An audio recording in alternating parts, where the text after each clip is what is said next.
Good evening. Hashtag our global family. This is Dre Abeita, coyote walking in this world, real life Esleto public superhero. Happy to be with my amazing sisters family. We are here. Can you believe it? This is hashtag, wait for it, family. Wait for it, wait for it. Hashtag Coyotes Global Superhero Family. Podcast episode 10, Embracing Healing. Of course, it is hosted by yours truly, this coyote, Dre Abeita, coyote walking in this world, real life Esleto public superhero. And also my amazing siblings from around the world. Who would like to introduce themselves first? Liah, will you go first? You're the first. Or maybe Jodi. She's new on board. Come on, Jodi. Hi, good evening. My name is Jodi Burshia. I am from the Laguna Pueblo. I'm also Dene Navajo. I'm a Assiniboine and Sioux and Hunkpapa Lakota. And so I have some northern tribes and some southern tribes. And I just finished my program in, educational leadership. And it is great. And you can do it too. It's great to hear where people are in the different processes and just taking these different steps and getting things done. And so welcome, or thank you for having me tonight. Welcome, and we hope you'll join us every 2 weeks, family, because Jodi is one of our brand new superhero sisters. Liah, Rija, who would like to go next? Liah, go ahead, Liah.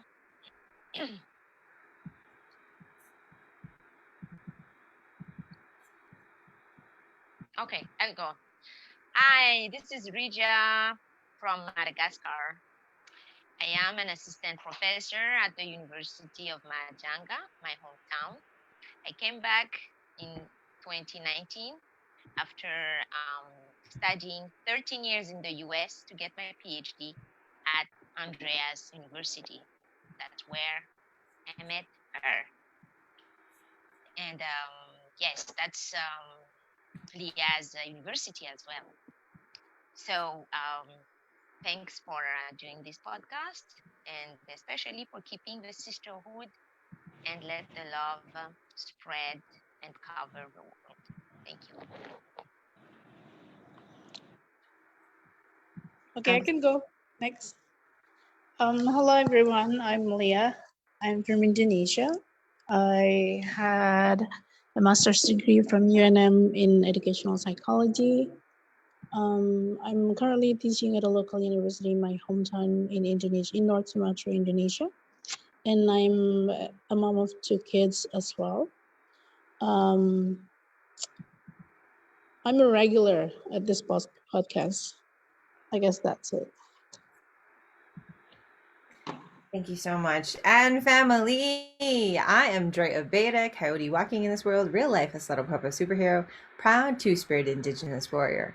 I am also a 9th-year doctoral candidate at the University of New Mexico, the president of the Society of Native American Graduate and Undergraduate Students, the chair of the American Educational Research Association Graduate Student Council, leader of 7,000 graduate students from around the world.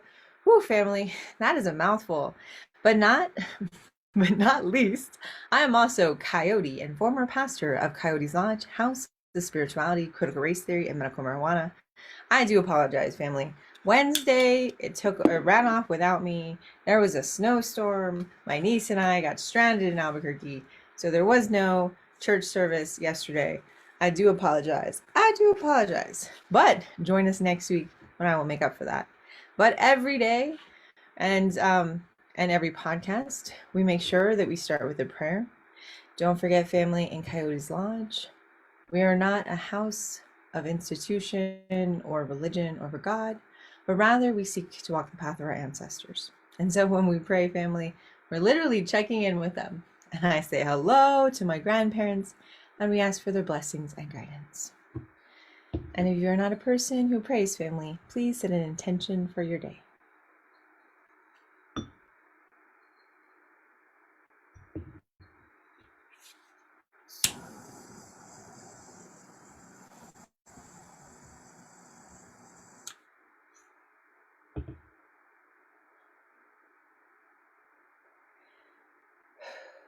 Gammy, it's your favorite trickster coyote grandchild. Our prayers today are for something that's very difficult. It is to allow us to start embracing the process of healing because COVID is still affecting all of our lives. We are battle fatigued and weary. The uncertainty has been riding all of our brains, basically, Gammy. Honestly, Gammy, we're stressed out and we need for our burdens to be lifted. We need to start the healing process so that we can continue to be the warriors walking the path that you started for us. So Gammy, allow us to feel kindness for ourselves and for each other, for us to feel hope and something to look forward to and work towards. Allow us to lighten our burdens and share what is in our hearts with each other. Thank you, Gammy. You were my first example of a warrior woman. I am here tonight with my sisters, and as we share our stories, allow us to become powerful. We are already changing the world, but sometimes we feel doubt when really all we are doing is reminded that we are human. Allow us to share our burdens and fly so we can dream big with each other. Thank you, Gammy. May you rest in peace. Papa, I miss you, Papa. You were everything: kindness, comfort, and safety to our family. There wasn't anything that my Papa couldn't solve. And allow us to find those spaces of safety, those people who represent comfort and care for us so that we can begin to heal. Trauma is feeling overwhelming at times, and sometimes we feel like we are not enough. But what we have is each other, we have our family, we have support, and we have the love that we can share with one another. So Papa, allow us to have those moments of joy and comfort so we can fill our lives with something new, Papa. We need to rebuild with hope and joy and love. May you rest in peace and send us your blessings. And to my great-great-grandpa Pablo Abeita, true revolutionary and a Salado Pueblo statesman, and to all of our aunties, uncles, gammies, papas, cousins, those who have gone before us and treated us with dignity, love, and respect. Send us your blessings and knock some sense into those politicians and leaders. We need more change. We need institutionalized help, and the dreams of our people need the support literally happening now. So thank you all so much, and send us your blessing as we continue to be your warriors today.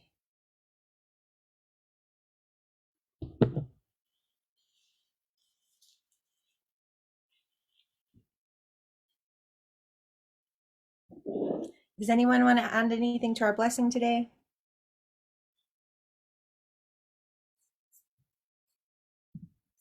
Okay, we are going to go ahead and get started. Today, the tenet from this coyote's original critical race indigenous-based theory, Walking as Coyote, our discussion is going to be guided by tenet 3. Beware kryptonite, even superheroes need balance. Why do we fall, sir? So that we can learn to pick ourselves up. Alfred Pennyworth. All superheroes have a weakness. As modern-day heroes of all of our communities, we have a responsibility to maintain a humanizing balance between mind, body, and spirit, lest we lose our superpowers. My sole problem at Dartmouth was that I did not possess self-confidence. I often looked down on myself, thinking I wasn't good enough, smart enough, sophisticated, or rich enough, whatever. It took time for me to rise above my self-defeating attitude. Davinia Ruth Begay Two Bears. Two bears. I walk in beauty. Family, that is a reminder for all of us that we have strength, that although we have doubts, when we are truly balanced in our lives, we remember who we are. When we remember who we are, we remember our purpose. We were sent here to secure our family's future, and we are literally in the battle for our lives because COVID has changed everything.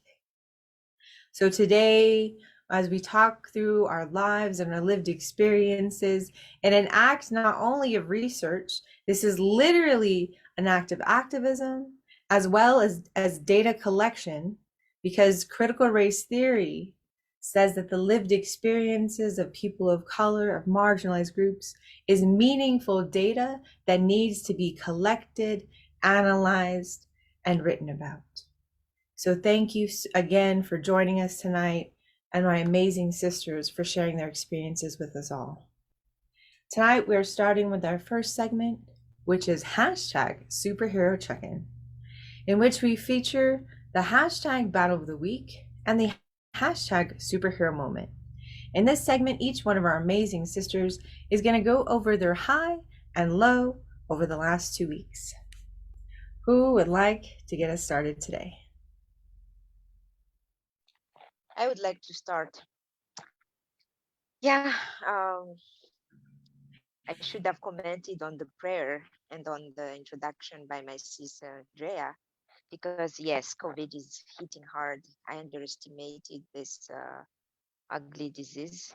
I got it maybe January 6th, and then I got treatment already, but the post-COVID is still hard. I am still weak, and it's not like I just took medicine. Now I had breakfast and I am so full, but then it's hard even to talk. You don't want to do it because you get weak easily. So this is not a good disease. I've never been in a situation like this. So, and it's every day. And then after I talk, then I have to go to bed, take a rest, and then eat some more or get some more vitamins and stuff and do something else. So that's the law in the last probably 2 weeks. But the high is thanks to my global family connection, my global sisterhood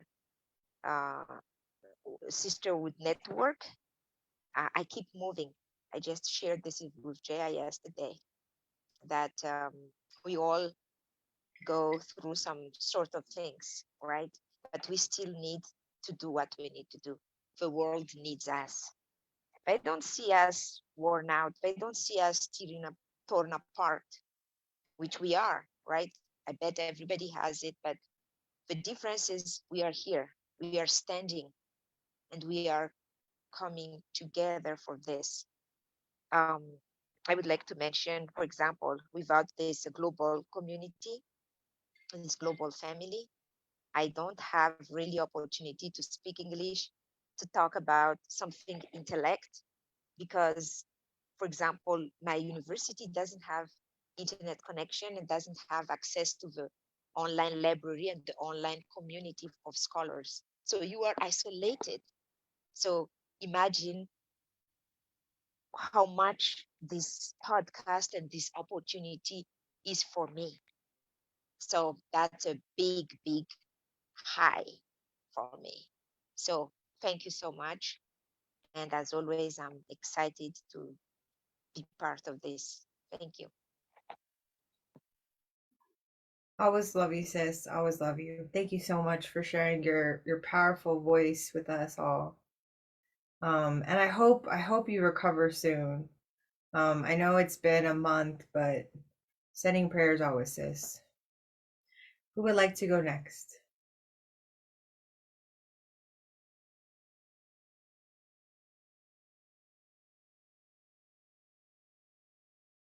Yeah, go ahead, Jodi.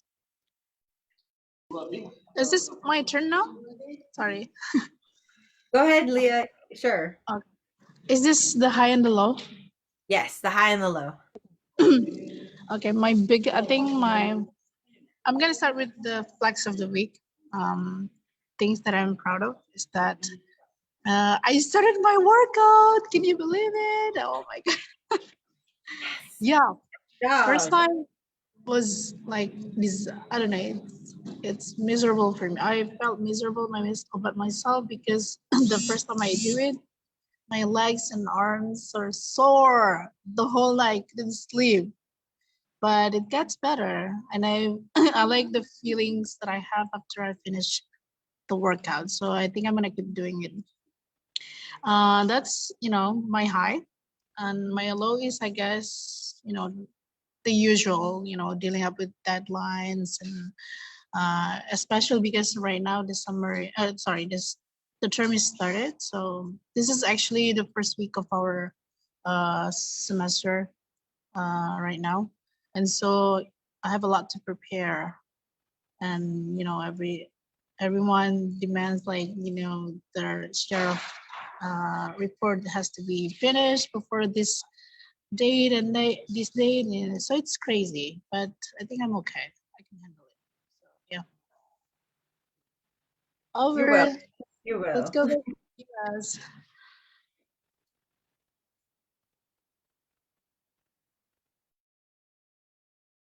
Sis Jodi? Yes, ladies, it is great to hear from you, and thank you for those words. All of you are sharing really important words. The I guess the low for this week was just needing to get well, it's not really a low, it's just the need to get organized. So part of me was wanting to have already been organized in certain areas, and so, and I'm sure there's many other lows that are out there, yet just dealing with that. And some of the highs, just getting a chance to spend time with my daughter. I didn't get a chance to mention her previously. She's been home because her school has experienced a lot of COVID, and so she's been doing virtual school, and so just getting a chance to see her more often, and definitely being blessed with all this snow that has been happening. So Drea mentioned the snowstorm yesterday and getting stranded. I'm so sorry about getting stranded, and experiencing some different experiencing like things being hard yesterday. And those are some of the highs and lows from these past couple of weeks. Thank you. Family, this week was crazy. I don't know if you've been following along with my post, but I share about my life having PTSD. So I'm a survivor of trauma 3 times over, rape and molestation as a ramification of AD in boarding schools, police brutality in 2008, and a white male academic predator. And I was a witness in a sexual harassment suit against him. Since 2018, when that case made me suicidal, I've been helping and involved in 9 cases with the Office of Equal Opportunity at various universities, helping different siblings and nieces and nephews around the country with their own trauma cases at universities. And consequently, the beginning of every university start is so difficult for me. I have to return to the scene of the crime. I have to go back to the place that hurt me. In addition to that, you guys know, and I'm not really allowed to talk about my bullying case. But when I do free labor and when I do my community organizing and graduate student organizing, and I change the world with my volunteerism, that is also triggering to me because those institutions have not protected us. And I have been subjected to a lot of violence in those spaces. And guess who had a big deadline with them due the last couple of weeks? And so that was very traumatizing for me, to be in these time space, these sensitive time slots, right? The beginning of new start, as well as the pressure of having to get these giant assignments done for spaces, organizations, and people who don't appreciate or have harmed you, or have through inaction not prevented that harm. And I've been, as part of why tonight's theme is trauma and healing and like starting the healing process, because if people who have been affected by trauma just never did anything that triggered them, we couldn't do anything. We could not operate in the world. If I chose not to do trauma work, I think that I would be doing a disservice because I have a lot to offer my field in particular. But there's that humanizing balance you have to find between making sure you get your work done, making sure you get some work done, and still having some semblance of a life.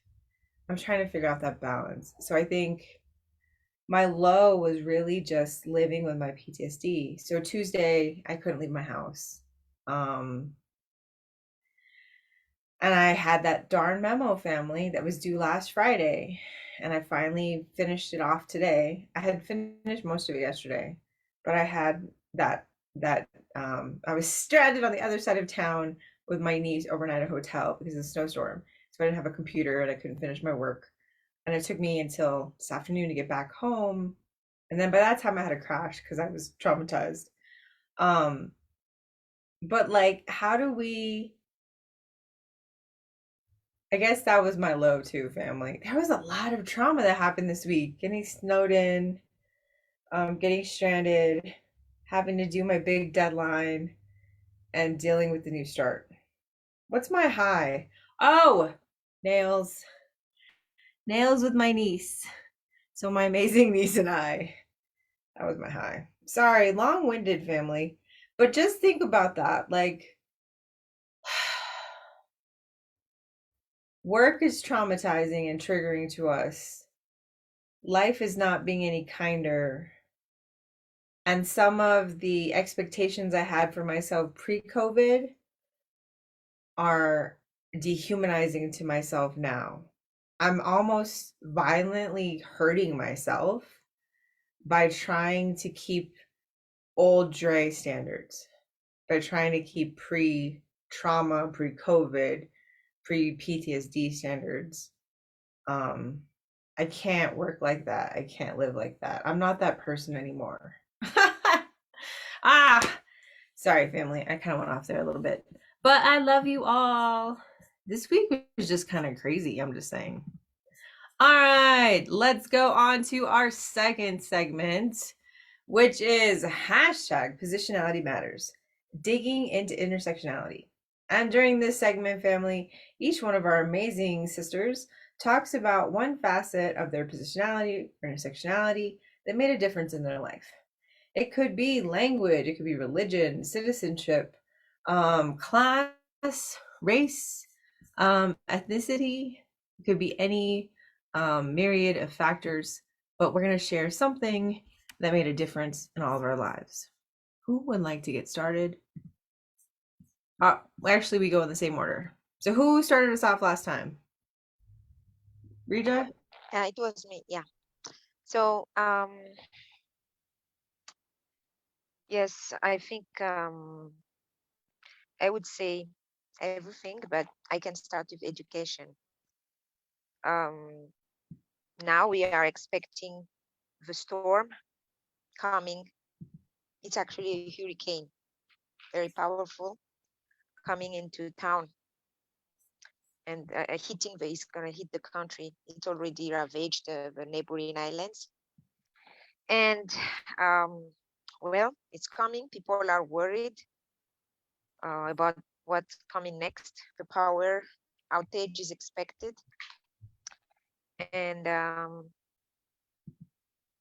you know, people are going to be no shelter. And I am thankful because I stay at a neighborhood that is not flooded, which more or less safe. And should I be someone who didn't have a good job, didn't have education, didn't hold the high position in this country, I would have been on the same boat as 90% of my people at this point. Because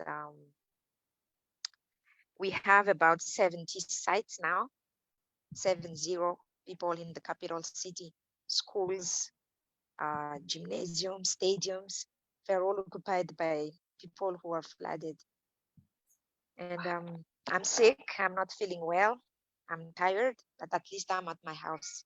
Because people are like watching a game, watching a game, a basketball game, and sitting on the floor, and with their bed there. So I'm thankful, and to let you know, even if we are going through many things, many messes, there are other people. So the flood was done last week, and now the hurricane. So imagine what they're expecting, what they're waiting. So we are blessed. We are privileged. Thank you. Liah? It's my turn now? Yes, we're talking about positionality. Oh, okay. Positionality matters. So I had a conversation with two friends a couple of days ago, in which one of them, has a PhD in linguistic, in Indonesian PhD, and we are designing a poster for a conference, a research poster, and then I said, I'm not really confident about my research skill, and she said, well, you graduated from the US. I believe, I'm sure you guys have a lot of experiences with research when you were in your master's program. And I said, well, yeah, but I myself didn't take master's by research. It's master by coursework. So yes, we did have a couple of courses, a couple of research courses, but when it comes to practice, it's really not that very extensive. And she said, but you can speak English. And I said, and and then she goes, oh, then you must not have problem with publishing your article in international journal. I was like, I think publishing your article in international journal depends on your research skill, not really depends on your language, right? So it's so much more about, and also I think research is more about logic than language. So yes, I'm still working on my, training my logic in this research kind of thing, I said. And she said, oh, then I misunderstood. So does that mean that all of the American graduates have the same problems as you? She asked me. And I said, I'm not, I can't, speak for all of them, but personally to me, that's what happens. And I felt like from the, from her responses, I felt like people have, and most of, other Indonesians, they think like by graduating from an American university, then you know everything, which is totally not the case, right? But I like, their enthusiasm about, hearing my stories about studying in the US and, pursuing for a scholarship that might give you opportunities to pursue education overseas. It's great, but I think they have a misconception about how, some education, especially the master by coursework program by courseworks in the US works. So yeah. Going back to the original question, positionality. Sorry, what is it again? Sorry, Andrea. It's #positionality matters. Digging into intersectionality matters. But going back to that original hashtag, positionality matters. I feel like I can easily convince people that I'm pretty good in research just by saying that I graduated from this and that. But it actually takes more to prove that we are competent in doing the research itself. So what I'm trying to say is that maybe a lot of Indonesians don't really, or even don't even bother to look into how American or even European education works. They just think, when you graduate from such universities, such countries or universities, you just know everything. which is totally wrong. But yeah, I think with the language, going back to what I said 2 weeks ago, I think speaking the English language is a privilege, right? So I know publishing your article in an international journal takes a lot of hard work, but at least I have finished the first homework of it, like the language. The language homework, I think I'm not very bad at it, so I'm pretty confident about it. But I know a lot of Indonesian lecturers who are still struggling, to learn the language, which makes them harder to have access to international journals, not just to publish, but even to read, the publications in international journals. So yeah, I think I'm very lucky to have the competency of, English language skill, I guess. Does that answer your question, Andrea? I'm sorry. Of course, I feel sis, like it I'm does. going around. It does. Thank you so much for sharing. Sis Jodi? Wow, it's so interesting listening to you, Leah, thinking about how you talked about the English language and it being, something that, it is a honor, or however you are terming English, and being English speakers. It's wild because so many indigenous peoples here to the U.S. We're all many people are speaking English, and it's like it's so hard to recapture our heritage languages, and people really struggle with that. And I include myself in that struggle. And it's just it's wild because we can hear different languages, different heritage languages being spoken around us. Yet, we've had colonization happen in so many different ways, so that we're all speaking English to this day. I was having this conversation with one of my classes over at SIPI, the Southwestern Indian Polytechnic Institute, and we were talking about how, we are conducting our class in the English language, even though many of the students are bilingual and they're trilingual. They can speak so many languages, yet there's the perspective about teaching or about using the English language is very different. It's very interesting, and it's really great to hear what your perspectives are there. Thank you for sharing that, Leah. One of the areas of I guess positionality is that I've been working and studying tribal colleges over the past few years, and recently I've been able to utilize the position that I now have to work in a different way with my tribal community, with Laguna Pueblo, and actually looking at what the community needs are in terms of us needing a tribal college. And so just looking at some of those different avenues and what it means to have a tribal college, like a real tribal college for and by Pueblo people. So we're sort of just like feeling those different things out and just sort of seeing what's going to happen next. And so I'm really thankful for this new position that I do have, and being able to rely upon previous experiences. Can you tell us more about your new position? Oh, just getting a chance. Well, after having earned this doctorate degree, it is a brand new world. And on one hand, it's like very different to be, or I haven't been used to being called doctor because, I mean, it's still relatively new. And so just seeing it in writing and hearing people say it, and I'm just like, wow, it's just cool. And so yeah, just getting a chance to use that. I love it. And then did you tell our audience where you're currently teaching? I thought so. I work with SIPI, the Southwest Indian Polytechnic Institute, and I also work with UNM, the University of New Mexico, and that's where I thankfully have been able to meet with Dre.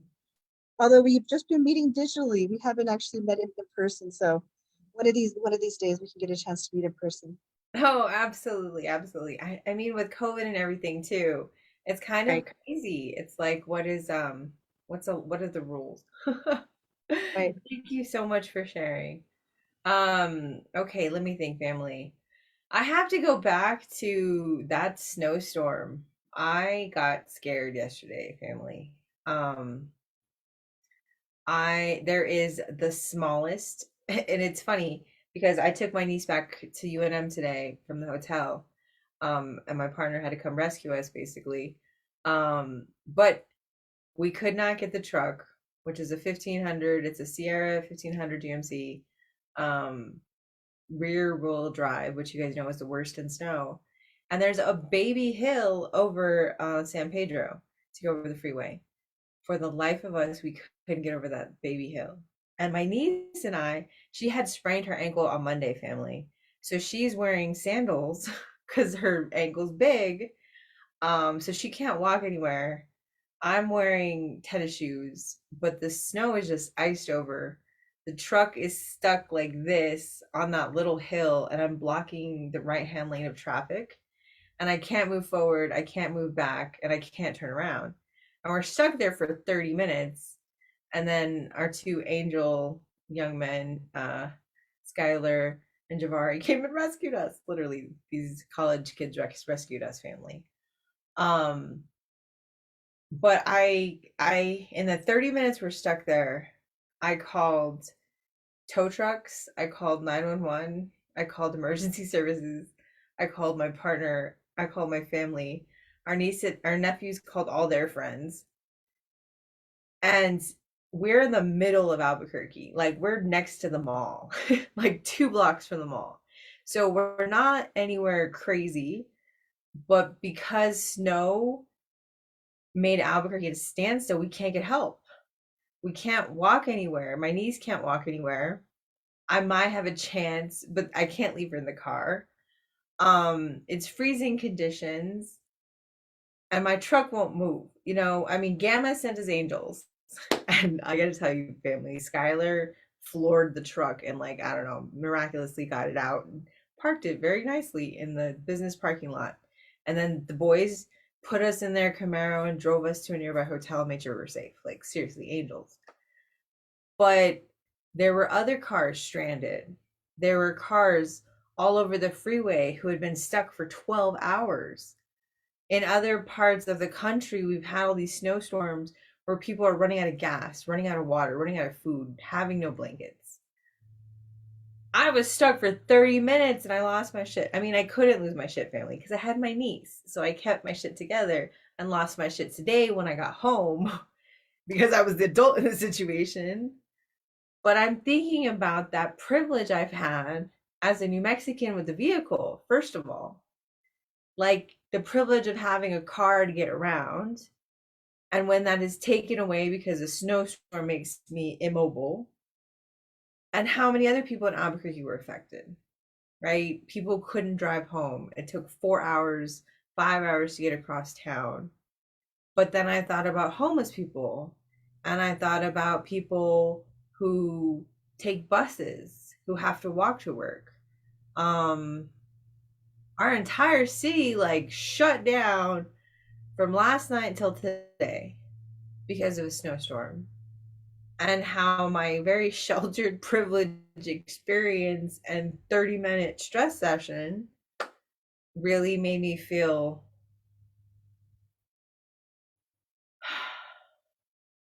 I don't know. I got to work on that guilty with privilege thing, family. But it made me really reflect on how grateful I am. Just for everything. All right, family, let's go ahead and go on to our next segment.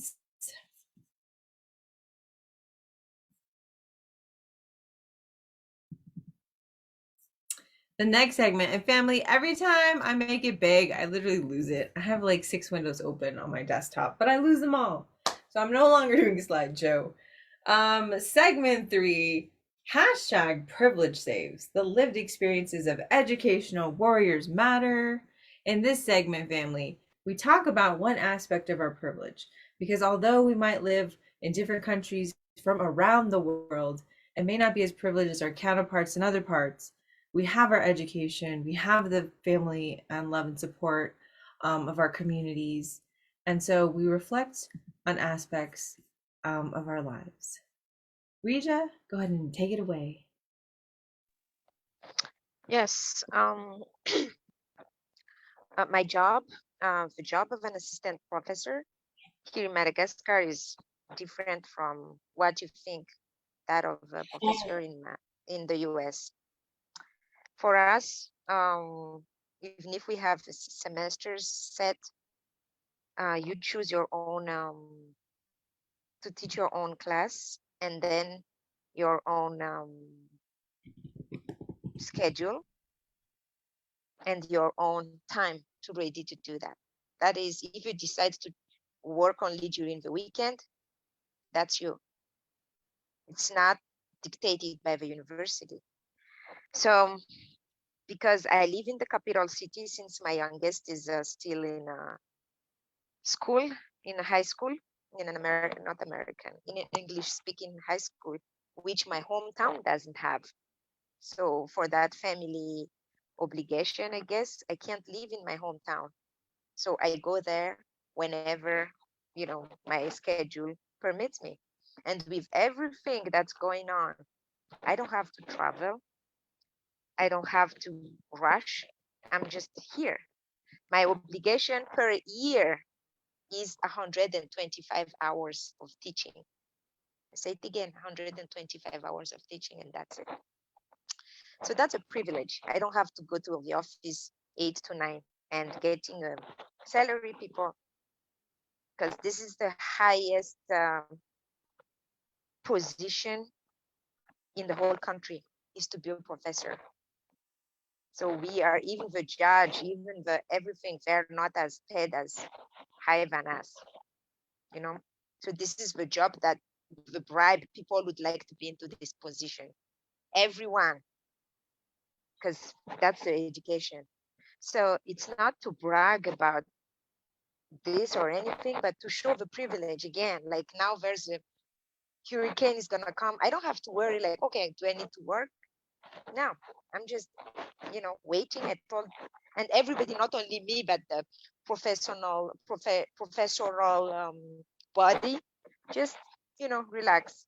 So that's on one side, the privilege, but I'm not gonna talk about the back, the the convenience of that, because it's not productive. It's gonna kill your intellect. It's not but it's not the, I hope I'm gonna tell more about this. But again, since we are talking about privilege saves, yes. So I know some people teach only for 2 months and that's it. Do the 125 hours in 2 months and you're done for the whole year. So that's a privilege. Thank you. Thank you, sis. And just to remind our global family, my amazing badass sis, Dr. Rijasoa Andriamanana, is former Minister of Education for Madagascar family. So when she talks about political situations and the elitism, and when she finds herself, it really is a different world in Madagascar compared to the United States. And I just have to again shout out to my brilliant sis. um, Jodi. Oh no, sorry, Jodi. You want to go ahead and go next since you have to take off soon? Sure. Let's see. Thank you so much for those words. Those are just really just really prompts the thinking about our different areas of privilege and all of that. Were we discussing privilege for this one? Yes. Okay. Hashtag privilege saves. Hashtag privilege saves. Yes, thank you. Yes, I don't think we necessarily think about it. And thank you so much, Dre, for mentioning those different experiences previously too, because we don't really think about that. I was thinking about our unsheltered relatives yesterday evening too, and I'm thinking it is cold. It's cold and it doesn't normally get very cold here. But yesterday, or the past few days, it's been definitely cold. And just thinking about the fact that we have cars, we have homes to live in, we have you know people that we love that are close to us, and that's not always everyone's experience. And so I'm really thankful that you're mentioning that too, that it is extremely important. Thank you for your words too, Raja.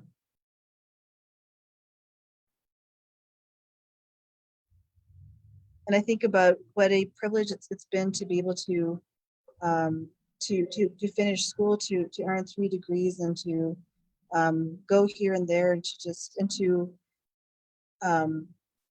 even have the privilege of like having family close by.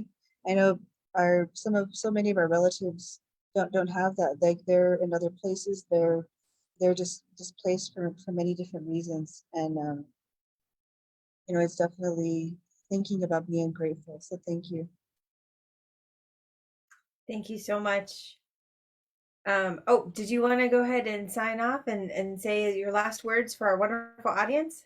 Yes, thank you, ladies. Thank you, sisters. It was great to connect with you virtually tonight. I'm sorry that I need to head out, and I will definitely reconnect with you in a couple weeks. And I look forward to this connection that you. And thank you, Drea, for bringing us all together. Thank you for that. Anytime, sis. Anytime you're free, come by and visit us. We're family. Take Thank care. you so I'll much. see Good you night. next week. Okay. Liah, just to remind you, the prompt is hashtag privilege saves.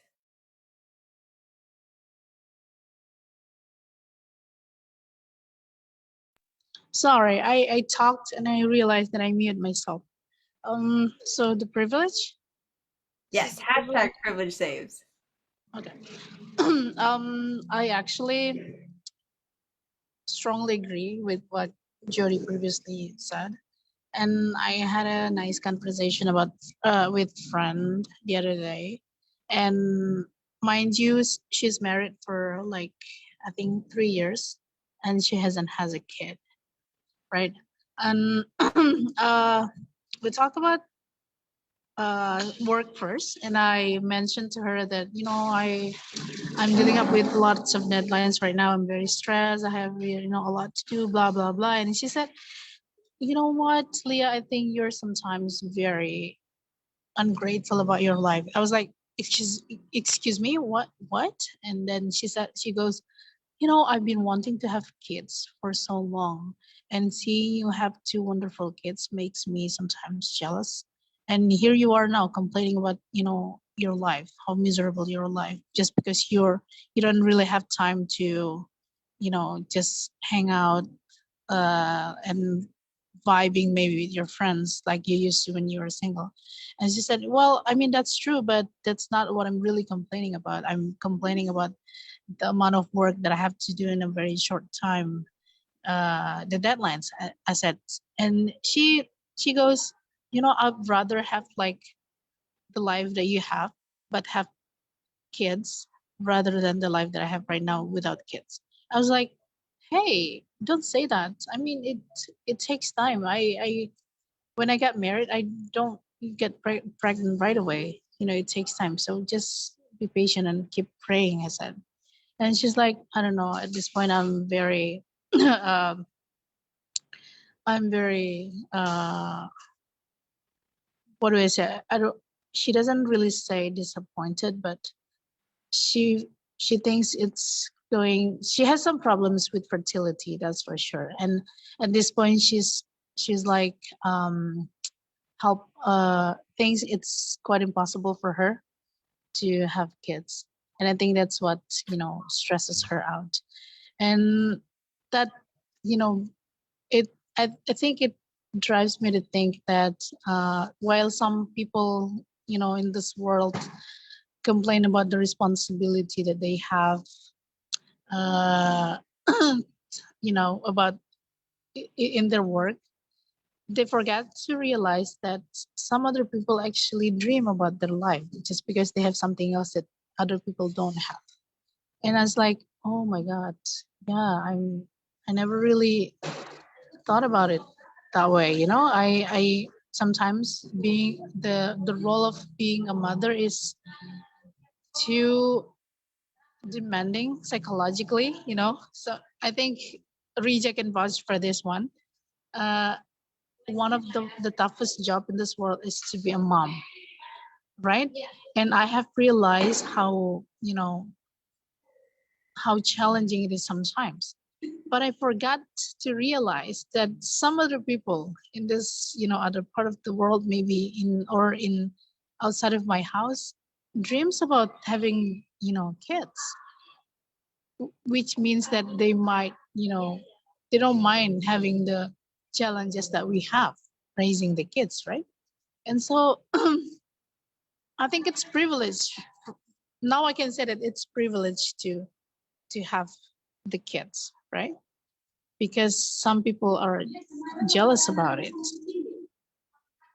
So I think I just I think I'm just gonna say that I never thought about it that way before. I never like see having kids as a privilege before, and so but right now it changes the whole, perception of mine about having kids. So yeah, I guess that's it. Yeah, I think it's for everything. It's not only kids, it's family, it's friends, it's everything. Once we have something, sometimes we take them for granted. We forgot it until they are gone, right? For example, when I had Andrea physically in the US, I didn't take full advantage of our trip to the mall, our coffee time and everything. Now they are gone. And I realized, like, man, so I've never been to, I've never experienced there. I haven't experienced those times anymore. And now I miss those times. So it's like everything you got them and you're like, okay, that's normal. Remember when we didn't wear masks? We are just like free. We did, and now look at us. We are obligated to cover our mouth and our nose, and then we miss our the freedom we had. Sometimes we didn't want to get out of the house before COVID, right? And now we are obligated to stay home, to restrict our visit, and we are like, oh, I miss that. And last but not least, in the US, for example, people longed for working from home, before COVID. Everybody wanted to work from home. And then when COVID hit, people complained that they wanted to get out of the house. Anyway. You're so true. True that, says. Preach, preach. Sorry. That's funny, though. I was just debating with Neil about the whole working from home, working in the office debate. Because I'm going a little crazy, family. Privilege saves. I gotta go back to the whole snow incident, family. Class privilege. When there's a snowstorm and my niece and I were stranded in Albuquerque, we have the ability to get a hotel room, right? It could have been horrible. Like I quoted earlier, during snowstorms around the country, people were stuck for hours on freeways. We were stuck for 30 minutes and got a very nice, wonderful ride in a Camaro with two very wonderful young men who took us to safety. And we went and had a wonderful dinner at the hotel. Had, slept in, got picked up, had breakfast. Oh my gosh, I gotta say, family, the Sheraton Uptown, bomb breakfast burritos. Get the sausage breakfast burritos. I can vouch for that. My niece got the bacon one. She said it was great. So, what was traumatizing in reality because of class privilege basically was a mini vacation. And that's ridiculous. I just have to say, in America, that's a little ridiculous. And it was expensive too, because, hotel rooms at the last minute are not very cheap. But that again is American class, family. And I go back to that whole critique of what does privilege actually mean in the United States, that there's a certain amount of our population that is born with that class privilege. So when they walk through the world, like this coyote is learning how to be more conservative in my spending habits. But I can honestly say when I walk into a store, I can buy whatever I want. Like I don't really have a grocery list if I want, but I've been known to come home with 5 boxes of cookies I wasn't supposed to get. But that's class privilege. So in society, when you have a certain amount of people who are born with that privilege and walk through the world assuming everyone else has that same type of privilege, and then you have the wealth gap and people who are homeless and jobless and don't have that same safety and security. How do you make those two viewpoints, three viewpoints, 20 different million viewpoints of the world? How do you make them meet? Because they're literally living in two different worlds, three different worlds, right? Billionaires, that's a crazy other thing. But I'm saying our society needs real change. But how do we bring our people together to have the conversations we need to have when we look through the world through different eyes? Just food for thought, family. Food for thought. Rita, did you speak on this one already? Privilege saves? Yes, yes, I went first. I was the first one. Awesome. Okay. Family, our next segment is hashtag whiteness.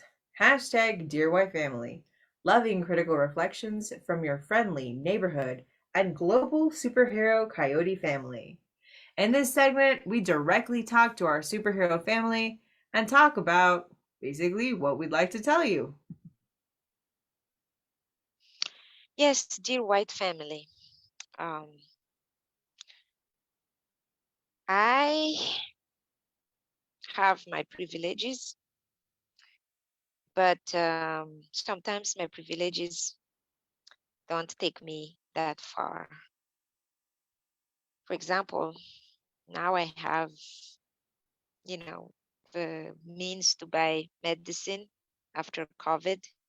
I have a shelter, a roof. I have some food. But because of my skin color, I am sometimes labeled as dangerous, and I might even be blamed for being sick or for being irresponsible, for not taking care of my health or whatever.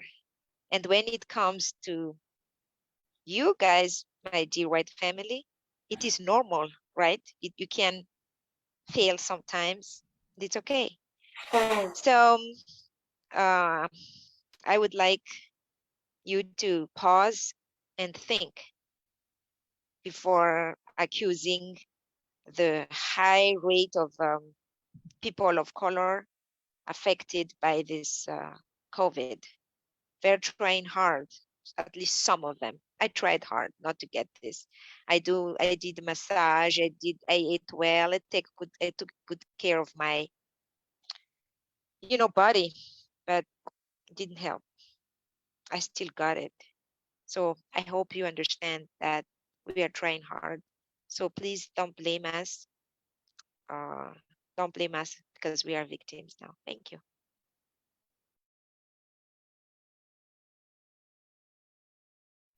Okay, is it my turn? Yes. Okay. Dear white families all over the world, as a Muslim, I think we all kind of established that there's this prejudice and sometimes bad treatments about our community, and we always treat it as a different race, not Asian, not not aside from any community in people of color community. So we seem to have our own race, the Muslim race, while we, I think everyone knows that Islam is not a race, it's a religion. So, but anyway, what I'm trying to say is that please be more educated about Muslim community around your hometown, because a lot of the time we try very hard to be part of your community as well, but if a lot of you are too scared to even make friends with us, to be to befriend us, that would be very difficult for us to, to to show that we we are no different from you. We're just human beings that wanted to, socialize. We wanted to get along with people around us, and most and more importantly, we we have no ill intention about blending in the society. At least for me, I don't really have that, and I believe like a lot of Muslims don't have that as well. So if you can accept our existence in your community, it would it would help us a lot in showing you how that we're not different from you guys. We all one piece as well. And so just be open-minded, and don't think too much about it. And the second one, I think, as an Asian international student, I think it's sometimes very obvious that people in the US look down on us because they think Asia is just, I mean, Indonesia. I'm going to speak on behalf of Indonesians. Indonesia is a third world poor country. I mean, that's true to some extent, but we do have our own resources as well that might not be interpreted differently in the US. We have like lots of natural resources and human resources as well. And I think the first intention that we have is to go to your country is to pursue to improve our education, and let's just focus on that. Don't worry about my where I'm from, whether my people in my hometown have access to cinema. Don't worry about it, it's fine. We're working on it, so just please accept us. We're trying our best to to to be part of your typical American friends, but it will be very hard if you just if in the very first time you meet us, you automatically think that we are stupid, and we are not educated enough to be friend anywhere American. So it hurts. I think for me it hurtful. uh, a lot of Indonesians are too scared right now to go to the US to pursue their education because of the prejudice that a lot of Asian students receive in the US. And so I think it's time to stop that. America is one of the most diverse countries in the world, and that's a good thing. Let's just take advantage of it, the most advantage of it. Let's just focus on each other's our similarities than our differences. I think it would do more to our understanding about each other. Thank you.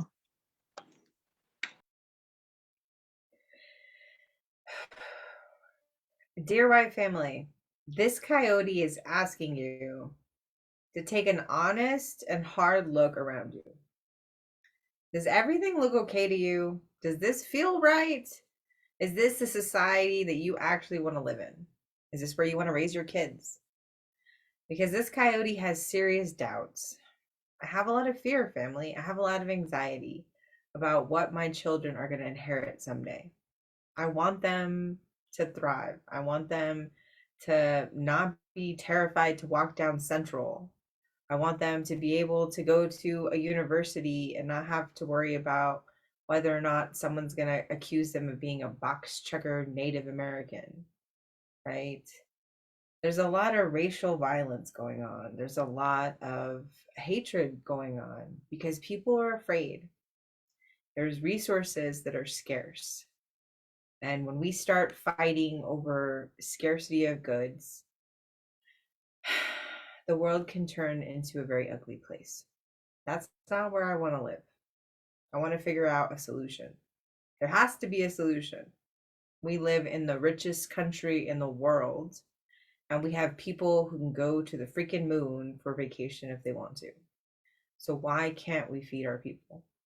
I'm just saying, we can choose to do things differently if we want to. So, dear white family, please take a hard look around you and ask yourself, is there anything that I could possibly do to make a difference? And then go out and do it. Family, we are going to go ahead and go on to our next segment.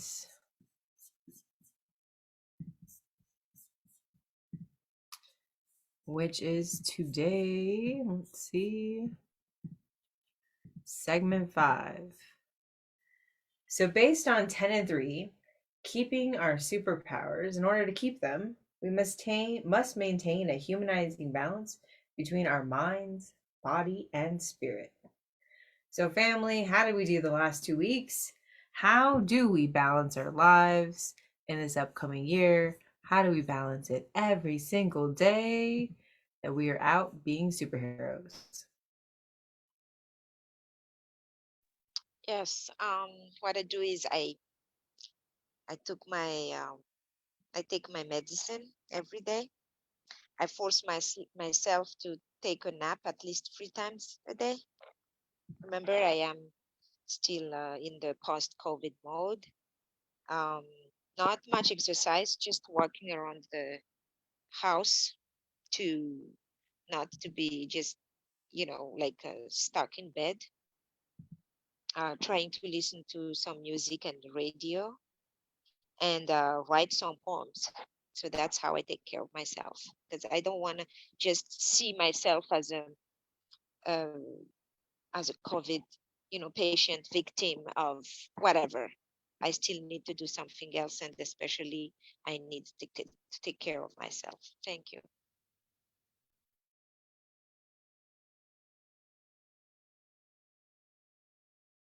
Liah?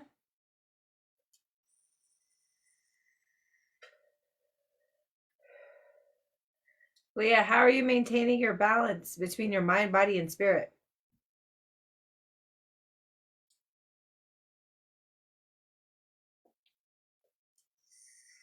While we're waiting for our sis Liah to come join us again, family, in Indonesia and in Madagascar, there is flooding happening. So the internet connection is kind of in and out.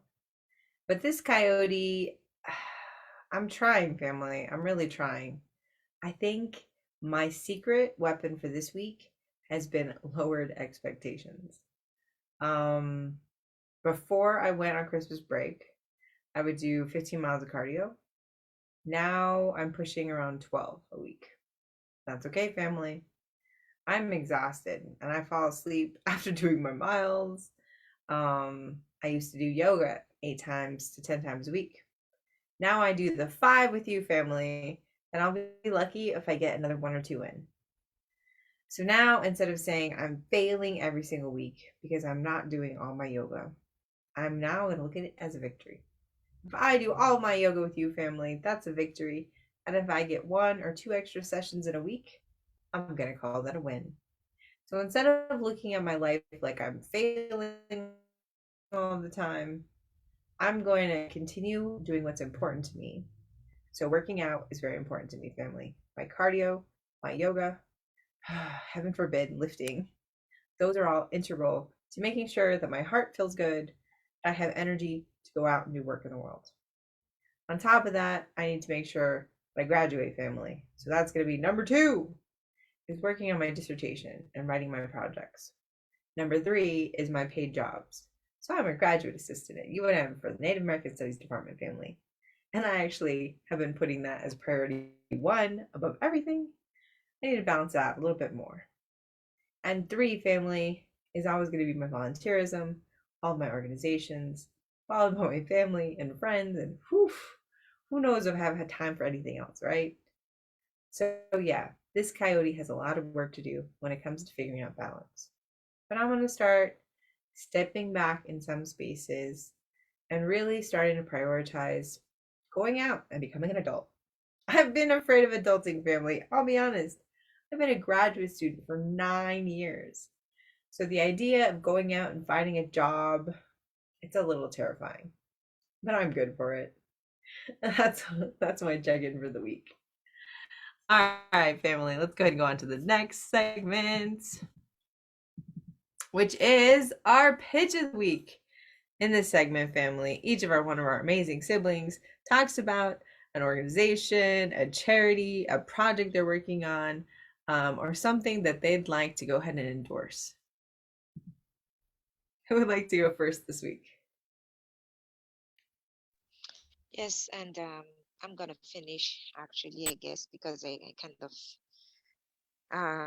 run out. I'm kind of run out of energy. Uh, this is not me. Um, yes, I am in solidarity with the global fight for this ugly, deadly, and terrible COVID. So please be kind, be nice to people around you. You'd never know what they are going through. Sometimes if I smile, if I laugh, seems like things are okay, but you never know. Your words can break their heart. Your action can hurt them. Even your look can kill them during this time of uncertainty. So be kind. And thank you for listening to us for this podcast. We love you, sis. Go, Phil. Go get some rest, and we'll see you soon. Okay, bye. See you next Bye. time. See you next time. Sis Leah? Hey. Sorry, I just got back from the restroom. Sorry. Where are we now? Rija said goodbye, and she said her goodbye. She wasn't feeling good. Oh, So okay. we're on the pitch of the week, and we're saying our goodbyes. Okay, all right. So Rija is not here. Okay, so she's out already. Okay. Yeah, she wasn't feeling good. All right. Our pitch of the week. Okay. It's my pitch of the week is that please participate in my project of, distributing books to underprivileged kids in North Sumatran isolated areas, and it really helps these kids to have access to books which otherwise will not be available in their hometown. And it doesn't really have to be like a huge amount of dollars. It can be like small changes that you have, but if we're doing this consistently, I believe we're gonna help a lot of kids who need help in literacy program. And the second one is, if whoever you are, if you have used baby clothes in your home, please donate it, give it or donate it to our organization, and we're gonna help establish a thrift store in my hometown to help my community have access to cheaper baby products from the US. I guess. Is that good, Andrea? That's awesome, sis. That is amazing. And family, we are ending with our thank you so much. Don't forget to visit our website, abeitaconsulting.com. Join us here every 2 weeks for our amazing podcast for Coyote's Global Family of Superheroes. We can also are open to all volunteers. We need help with our website, family, with our video editing, with getting the word out about our amazing services. In addition, family, our sisters are also experts in their fields and are available for presentations or training in their own specific topics. Don't forget to follow us on social media, Dr. Rijasoa Andriamanana, hashtag Dr. Rija. She is on Facebook, Yours truly, Dre Abeita, Coyote Walking. I am on 7 social media platforms, family, and this week I'm hoping to hit 20,000 followers. Don't forget our sister and brand new amazing superhero, Jodi, Burshia, Ed, hashtag Indigenous Warrior, and she is also Great. on Facebook, family. Yes, thank you so much for joining us. Do you have any final words before we sign off for our amazing audience? I think my final words is thank you for, you know, following our podcast, and it really brings apa ya, it really helps me to realize that, you know, international sisterhood is amazing. You know, we can make changes from this, you know, sisterhood, which, and I don't know if I hadn't met Andrea and friends, other sisters, I mean, I may not have the courage to, you know, do this project and that project, and I may not have the confidence to, you know, share what I experience in the US here, in, you know, which inspires a lot of people to, you know, to pursue and to further their education to the highest level possible. So thank you. Keep, you know, following our program, and hope you can you know, gain the gems from our experiences as well. Thank you. Thank you so much, sis. And thank you to our amazing global family. This is Coyote Loves You, and I'm off to God's trouble somewhere else. Don't forget to tune in again every 2 weeks, family. We start at 8 p.m. Mountain Time.